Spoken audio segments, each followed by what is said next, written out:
Hello everyone, I hope you all are good at home. So today we will discuss some previous questions for PGT chemistry. As you know, जो हम series start कर चुके हैं उन questions को हम discuss कर रहे हैं. 2018 का पेपर हम डिस्कस कर रहे हैं फॉर पीजीटी केमिस्ट्री. सो आपसे एक रिक्वेस्ट है कि आप जितना ज़्यादा हो उतना चैनल को लिंक को शेयर करें, यूट्यूब लिंक को मेरी, और ज़्यादा से ज़्यादा जितने स्टूडेंट हैं वो इस चैनल से जुड़ें. ठीक है. So the first question is which one has highest value of first ionisation enthalpy. So first question है आपका, इनमें से कौन सा है जिसकी हाईएस्ट आयोनाइजेशन एंथैल्पी है, first ionisation enthalpy. So here the right answer is nitrogen. Okay. Next question है identify the incorrect reason for the given statement. आपको एक इनकरेक्ट स्टेटमेंट बताना है किसके लिए, कि aryl halide are less reactive toward nucleophilic substitution reaction. ठीक है. तो जो न्यूक्लियोफिलिक सब्स्टिट्यूशन रिएक्शन होती है उसमें एराइल हैलाइड जो होते हैं वो लेस रिएक्टिव होते हैं. क्यों? तो उसका आपको रीजन देना है. So here the right answer is of sp2 hybridization of halogen atom. Halogen atom के sp2 हाइब्रिडाइजेशन होने के कारण. नेक्स्ट क्वेश्चन है आपका कि a sample of concentrate H2SO4 is 95% sulphuric acid by weight and its density is 1.80 gram per mole in millilitre. The normality of sulphuric acid in the sample is. ठीक है. Normality आपको calculate करनी है यहाँ पे. सो द राइट आंसर आपको होगा 34.9. And जो नॉर्मेलिटी है इसकी एक वीडियो बनाकर मेरे चैनल पर है, आप इसे चेक कर सकते हैं. नॉर्मेलिटी पे बहुत अच्छी वीडियो है जिससे आप कोई भी न्यूमेरिकल को कर सकते हैं. तो एक बार जरूर नॉर्मेलिटी वाली वीडियो को चैनल पर देखें. सो here the next question is the set of quantum number that represent an impossible arrangement is. जो 4 क्वांटम नंबर्स होते हैं, जैसे आपको पता है NLMS 4 क्वांटम नंबर होते हैं, तो आपको इनमें क्या करना है कि इम्पॉसिबल अरेंजमेंट कौन सा है वो बताना है. ठीक है. तो राइट आंसर होगा 3 2 -3 1/2. So here the third is the right answer. Next है for the reaction at 298 K. एक रिएक्शन दी हुई है आपको, इतना टेम्परेचर पर है 298 K kelvin. 2A + B = C. मतलब 2A जब B से रिएक्ट कर रहा है तो C बन रहा है प्रोडक्ट कोई भी. एंथैल्पी दी हुई है 400 किलो जूल एंड S दिया हुआ है आपको 0.200 kilojoule per kelvin. Assume delta H. Enthalpy and entropy आपको कैलकुलेट करनी है. To be constant over the temperature range, the temperature at which reaction will be cause spontaneous. So the right answer होगा आपका यहाँ पर 2000 K. ठीक है. Next question है आपका कि the enzyme is used in conversion of glucose to ethanol is. Glucose के एथेनॉल में कन्वर्ट होने पर कौन सा एंजाइम यूज होता है. So here the right answer is zymase. Next है which structure depict the linkage between 2 anomeric carbon. मतलब कौन 4 ऑप्शन दिए हुए हैं. यहाँ पे मैंने सीधे राइट आंसर लिखा है, लेकिन पेपर में आपको 4 क्वेश्चन दिए हुए थे, उसमें से आपको राइट जो स्ट्रक्चर है जो एनोमेरिक कार्बन के बीच की 2 एनोमेरिक कार्बन के बीच की लिंकेज को बता रहा है. So here the right answer is this. And आप इस स्ट्रक्चर को डायरेक्ट यहीं से याद करें. याद रखना कि एक पायरेनोज रिंग होती है and second is pentose ring. 2 ring पर ये स्ट्रक्चर बनता है, बीच में ये जो होती है आपकी लिंकेज है. ठीक है. तो आपको ये चीज ध्यान रखनी है. नेक्स्ट क्वेश्चन है आपका carbon occur in nature as a mixture of atom of which 98.5% have a mass of 12.00 and the remaining have a mass of 13.00. The atomic weight of carbon is. Atomic weight calculate करना है. So here the right answer is 12.01. Next question is which of the Friedel-Crafts alkylation reaction would not produce the given product in the good yield. 4 option दिए हुए थे आपको, तो इसमें right answer बताना है. फ्रिडल-क्राफ्ट रिएक्शन 12th क्लास में है. ठीक है. तो उसमें से वहाँ से आप देख सकते हैं इसको. फिलहाल तो जो राइट आंसर आपका ये रिएक्शन लिखी हुई है, ये प्रोडक्ट नहीं बनेगा फ्रिडल-क्राफ्ट रिएक्शन में गुड यील्ड. ठीक है. मतलब एक अच्छा यील्ड नहीं है. तो आपको नॉट बताना था. ये ध्यान रखना कि क्वेश्चन में नॉट जहाँ पर होता है उसको जरूर फोकस करें, क्योंकि अगर हमें कभी कभी हम नॉट नहीं करते हैं और यस में रिस्पॉन्स दे के आ जाते हैं तो फिर वहाँ प्रॉब्लम होती है. ठीक है.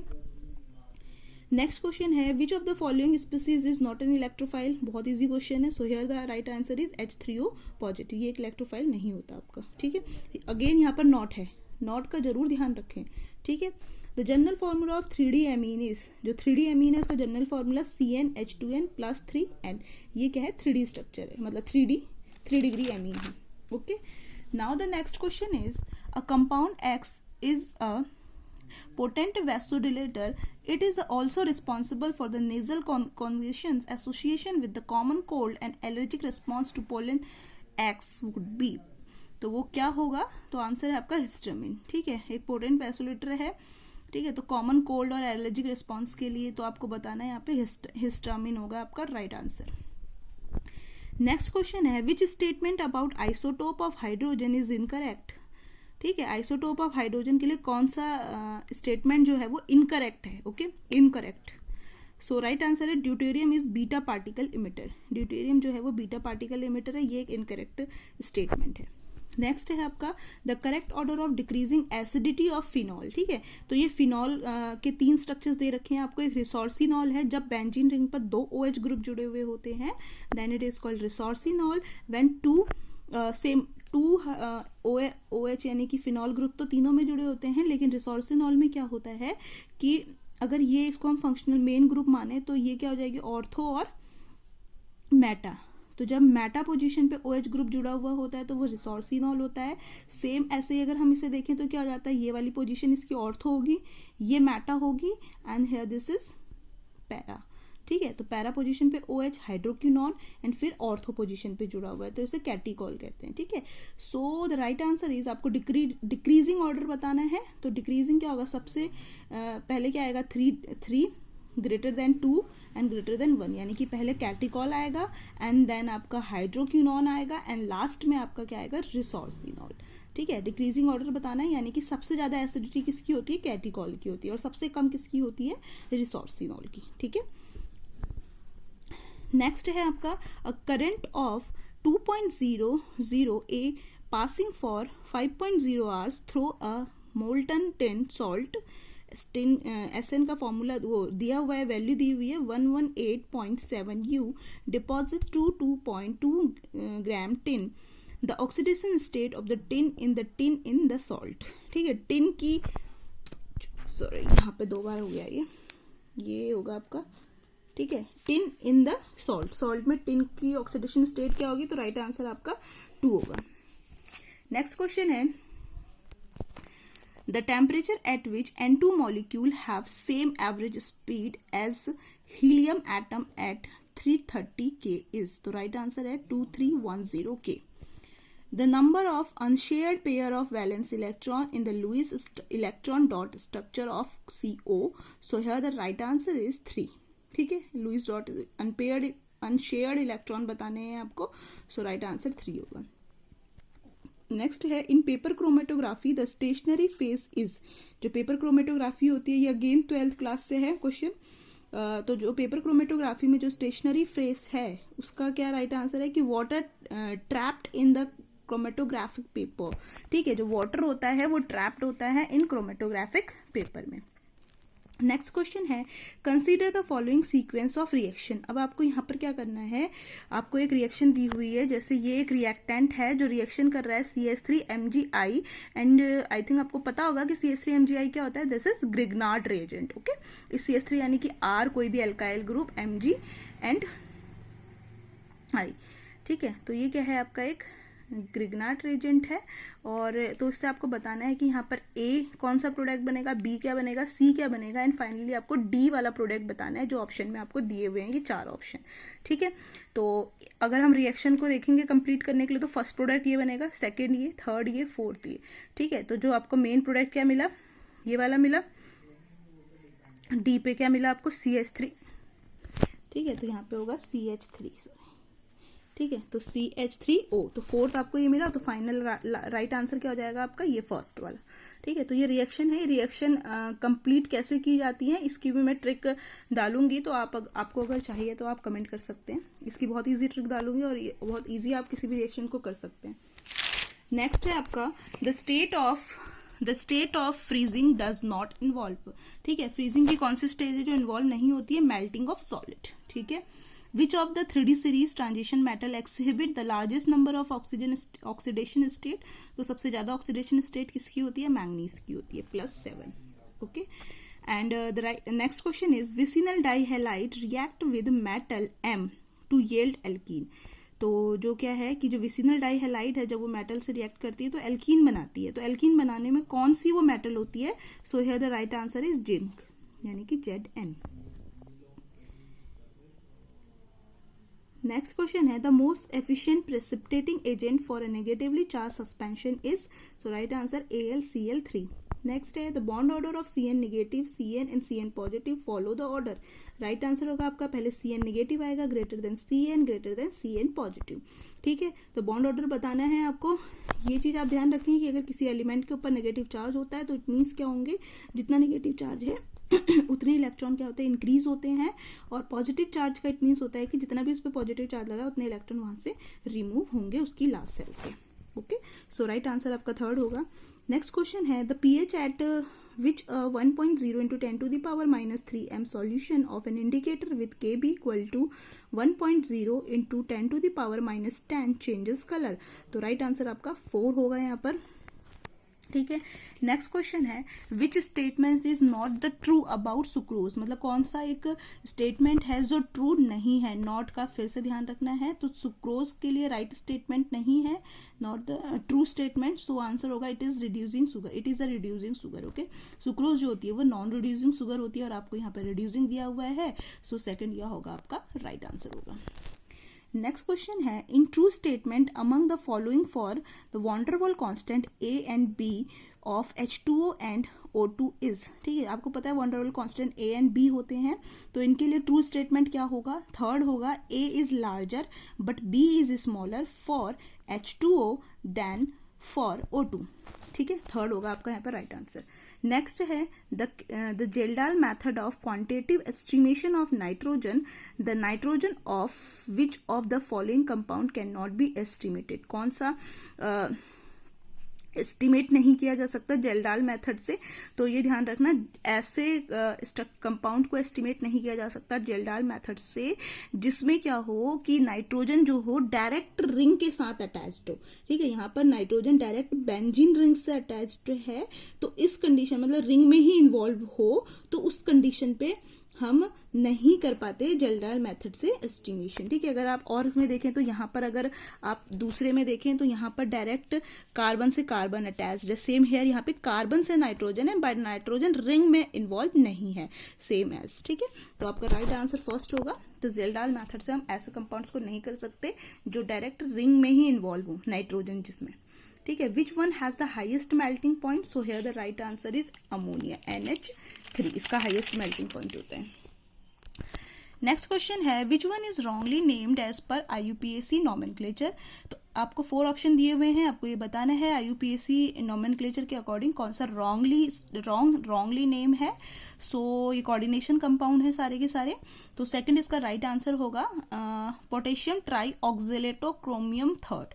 ठीक है, इसमें ये इस वजह से गलत है, सीधे देख सकते हैं हम क्रोमियम, पहली बात तो क्रोमियम यहाँ पे क्रोमेट लिखा जाएगा एंड इसकी ऑक्सीडेशन स्टेट भी गलत लिखी हुई है. ठीक है, नेक्स्ट है the first ionisation enthalpy of sodium, magnesium, aluminium and silicon are in the order. तो राइट आंसर होगा आपका sodium less than magnesium, greater than aluminium and less than silicon. ठीक है, the molecule does not have carbon carbon bond equal length. Carbon carbon bond किसमें equal length के नहीं है, तो फोर्थ आपका राइट आंसर होगा. विच oxide is most acidic. Simple है, NO2 सबसे मोस्ट एसिडिक कंपाउंड है इन तीनों में. Which one will only act as an oxidizing agent. इसमें से कौन सा हो जाता है, ऑक्सीडाइजिंग एजेंट की तरह काम करता है. सो राइट आंसर N2O5. ठीक है, नेक्स्ट क्वेश्चन है what is the wrong statement about troposphere. ठीक है, ट्रोपोस्फेयर के बारे में रॉन्ग स्टेटमेंट क्या है आपको पता है. ट्रोपोस्फेयर, मीजोस्फेयर, स्ट्रेटोस्फेयर ये सब होते हैं ना एटमॉस्फेयर, तो लेयर्स होती हैं जो, तो उसके लिए ट्रोपोस्फेयर के लिए रॉन्ग स्टेटमेंट बताना है. सो राइट आंसर है आपका it has a lot of ozone that cuts off UV light from the sun to great. ठीक है, ये रॉन्ग स्टेटमेंट है फॉर ट्रोपोस्फेयर. नेक्स्ट क्वेश्चन है mixture containing 100 gram H2 and 100 gram O2 is treated so that water is formed according to the reaction. Reaction दी हुई है आपको 2H2 plus O2, product बन रहा है आपका 2H2। The amount of water form is, तो क्या कितना अमाउंट ऑफ वाटर मिलेगा आपको 113 ग्राम। ठीक है। The drug which inhibited growth और डिस्ट्रॉय माइक्रो ऑर्गेनिज्म, ऐसा कौन सा ड्रग है जो क्या करता है, इनहिबिट करता है ग्रोथ को और डिस्ट्रॉय कर देता है माइक्रो ऑर्गेनिज्म को। सो here the right answer is salvation, first होगा यहाँ पे राइट आंसर। ठीक है। ड्रग आपको पता होगा जो ड्रग्स होता है, अगर हम कहें कि जनरली मेडिसिन और ड्रग के बीच में अगर हम देखें डिफरेंस, तो जो ऑल मेडिसिन्स आर ड्रग, ठीक है, ये स्टेटमेंट कभी आता है, ऑल मेडिसिन्स जो होती हैं वो ड्रग होती हैं, but when it taken in excess in amount, जब हम किसी मेडिसिन को ज़्यादा अमाउंट में ले लेते हैं तो वो ड्रग का ही काम करती हैं। ओके। नेक्स्ट है the transition that correspond to third line of the Balmer series. तो जो ट्रांजिशन है बार्मर सीरीज में थर्ड लाइन का, सो आपका होगा 5 एरो 2। ठीक है, सेकेंड होगा आपका यहाँ पर राइट आंसर।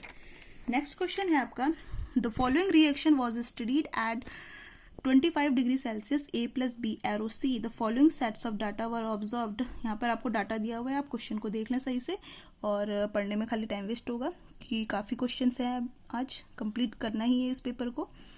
सो राइट आंसर आपका सेकंड होगा, रेट इक्वल टू के ए स्क्वायर। कंसेंट जो ब्रैकेट लगे हुए हैं, ये ब्रैकेट किसको इंडिकेट करते हैं, कंसेंट्रेशन को। ठीक है।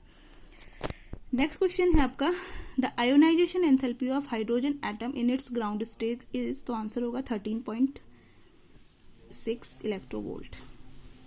नेक्स्ट क्वेश्चन है the order of screening effect of electron of sp-df orbital of a given shell of the atom on its outer shell electron. तो आउटर सेल जो सीक्वेंस होगा स्क्रीनिंग इफेक्ट के बारे में पूछा है, S greater than P greater than D greater than F। Next है the temperature at which N2 molecule have the same average speed as helium atom at 330 kelvin. So right answer 2310 K. Okay. Next है आपका the number of unshared pair of valence electron. I think ये क्वेश्चन दोबारा repeat हो गया है। ठीक है। नेक्स्ट है आपका use the data below to calculate delta H for the reaction. ठीक है, डेल्टा एच कैलकुलेट करना है आपको। सो राइट आंसर आपका फोर्थ होगा -778 किलो जूल। नेक्स्ट क्वेश्चन है आपका the enthalpy of fusion per gram and corresponding molecular weight are given for several substance. Data दिया हुआ है आपको, तो आंसर आपका बी एंड डी होगा। ठीक है, जब बी और डी को मिक्स करेंगे तो आपको क्या मिलेगा, same molar enthalpies of fusion होगी इनकी। ठीक है। नेक्स्ट क्वेश्चन है आपका give the following half cell reaction and corresponding reduction potential. So A plus, ये आपको डाटा दिए हुए, डाटा आप देख सकते हैं बहुत ध्यान से, और आंसर आपका इसका बी एंड सी होगा। ठीक है। एंथैल्पी ई नॉट दी हुई है, सबकी वैल्यू दी हुई है, कितनी ई नॉट की वैल्यू होगी, और राइट आंसर आपका बी एंड सी होगा यहाँ पर।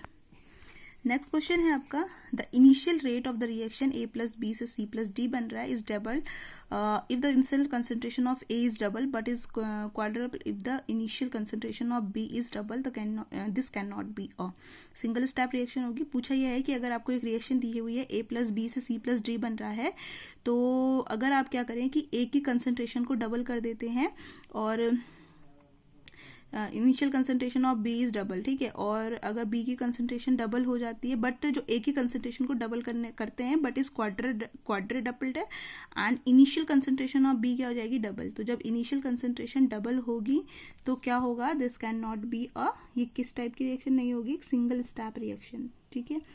विच ऑफ द फॉलोइंग इज, और भी ऑप्शन दिए थे आपको, two single step, double step. ठीक है, तो राइट आंसर आपका यही है, जब ए की कंसेंट्रेशन को बढ़ा रहे हैं और बी की कंसेंट्रेशन को फिर डबल कर देते हैं। ठीक है। फिर है कि विच of the following is not suitable for preparation of acid chloride from a organic acid, तो इसका राइट आंसर SO2Cl2 होगा। विच of the following compound is not chiral, ये तो मैं आपको बता चुकी हूँ, कायरल कार्बन को कैसे आइडेंटिफाई किया जाता है, तो राइट आंसर आपका क्लोरोपेंटेन होगा। आप स्ट्रक्चर ड्रॉ करके देख सकते हैं। Complexation followed by reduction with zinc is used for the extraction of silver होगा इसका राइट आंसर। नेक्स्ट क्वेश्चन है कंसीडर द फॉलोइंग रिएक्शन।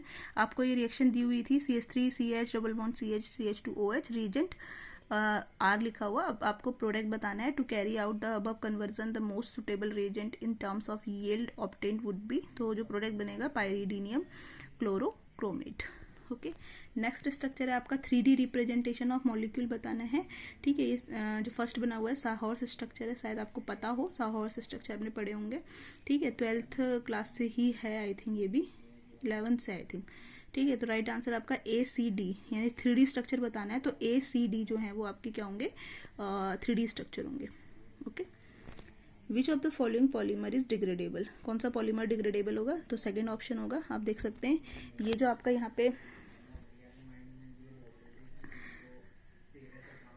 ये CH2 जो जुड़ी है ना, इस CH2 के आगे से ही ये होगा C डबल बॉन्ड O और फिर ब्रैकेट क्लोज के N।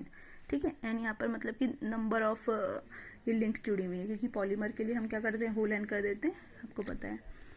The decomposition of N2O into N2 and O in the presence of gaseous organ follows second order kinetics। तो डाटा दिया हुआ है, K दिया हुआ है, R की वैल्यू दी हुई है, तो एनर्जी ऑफ एक्टिवेशन एनर्जी आपकी हो जाएगी 249 किलो जूल पर मोल। ओके, लास्ट 2 क्वेश्चन है। फर्स्ट है आपका विच of the following polymer ethylene glycol is one of the monomer unit, तो मोनोमर यूनिट बतानी है किसकी, इथाइलिन ग्लाइकोल की। सो लिख दिया है मैंने, डायरेक्ट ही आंसर लिख दिया है। नेक्स्ट है electronic configuration of 4 element ABCD are given below. 4 element दिए हुए हैं भाई आपको, और मतलब 4 इलेक्ट्रॉनिक कॉन्फ़िगरेशन दिया हुआ है ABCD का, तो आपको क्या बताना है, इलेक्ट्रॉनिक कॉन्फ़िगरेशन ऑफ 4 एलिमेंट। अच्छा ठीक है, सीक्वेंस बताना है, तो आपको डाटा दिया हुआ है 1:2:2 2p6 6 10। तो पहला जो है आपका 10 यानी कि नियॉन का इलेक्ट्रॉनिक कॉन्फ़िगरेशन है, तो दूसरा ऑक्सीजन का है 4 + 2 + 2 8, एंड नेक्स्ट है आपका 11 यानी कि सोडियम का इलेक्ट्रॉनिक कॉन्फ़िगरेशन है, फिर ये नियॉन का है। ठीक है, तो राइट आंसर आपका हो जाएगा फर्स्ट वाला AC B and D। ठीक है, तो आज के लिए आपके क्वेश्चंस 2018 के सारे क्वेश्चंस हमने करा दिए हैं। ठीक है, 2018 के सारे क्वेश्चन होते हैं जितने भी पेपर में आए हुए हैं, तो आज की वीडियो के साथ 2018 का पेपर कंप्लीट होता है आपका। नेक्स्ट वीडियो में 2017 का पेपर हम डिस्कस करेंगे फॉर KVS PGT केमिस्ट्री, और पूरी कोशिश ये रहेगी कि एक ही वीडियो में जितने क्वेश्चन हैं उनका ऐसे टू द पॉइंट आंसर बता दें, जिससे आपको क्वेश्चंस मिल सके और आप आइडिया ले सके पेपर का कि किस टाइप का पेपर आता है। ठीक है, वैसे तो KVS पेपर का पैटर्न चेंज करता ही है, ठीक है, फिर भी लेकिन अगर आप लास्ट 18 और 17 का पढ़ते हैं तो ठीक है, आपके लिए बेनिफिशियल रहेगा। ठीक है, और 2017 का पेपर हम एक ही वीडियो में, पूरी कोशिश होगी कि एक ही वीडियो में इस तरह से हम डिस्कस कर लें जो कि आपको क्वेश्चंस मिल जाएं। और किसी क्वेश्चन को अगर आप नहीं कर पा रहे हैं, आपको डाउट हो रहा है, नहीं समझ आ रहा है, तो आप मुझे कमेंट करके बता दें, मैं उसे ज़रूर एक्सप्लेन कर दूंगी। इसके अलावा जो हमारे सिलेबस के अकॉर्डिंग सीरीज चल रही है वो तो चलेगी ही चलेगी, तो आप उसे भी देखें और चैनल को ज़्यादा से ज़्यादा सब्सक्राइब करें और लोगों को, अपने स्टूडेंट्स को शेयर करें, जितने भी लोगों को आप शेयर कर सकते हैं।